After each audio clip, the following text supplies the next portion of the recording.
ಯುಗ ಯುಗಾದಿ ಕಳೆದರೂ ಯುಗಾದಿ ಮರಳಿ ಬರುತ್ತಿದೆ ಅನ್ನೋ ಹಾಗೆ ಯುಗಾದಿ ಬಂದೇ ಬಿಡ್ತು. ಇದು ಮುಂಜಾನೆ ರಾಗ ಸೀಸನ್ 3 ಮಾಹಿತಿ ಫುಲ್ ಜೋರು.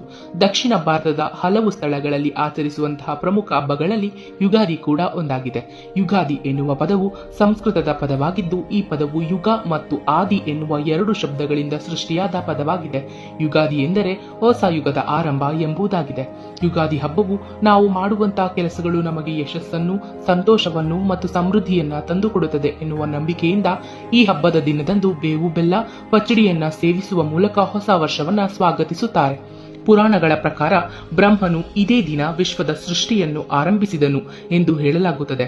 ಆದ್ದರಿಂದ ಯುಗಾದಿಗೆ ವಿಶೇಷ ಪವಿತ್ರತೆ ಇದೆ. ಇದು ಕೇವಲ ಹಬ್ಬವಲ್ಲ, ಸೃಷ್ಟಿ, ಕಾಲಚಕ್ರ ಮತ್ತು ಜೀವನದ ಚಲನೆಯನ್ನ ನೆನಪಿಸುವ ದಿನವಾಗಿದೆ.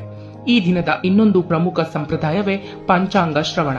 ದೇವಾಲಯಗಳಲ್ಲಿ ಅಥವಾ ಮನೆಗಳಲ್ಲಿ ಪುರೋಹಿತರು, ಹಿರಿಯರು ಮುಂಬರುವ ವರ್ಷದ ಫಲಗಳನ್ನ ಓದಿ ಹೇಳುತ್ತಾರೆ.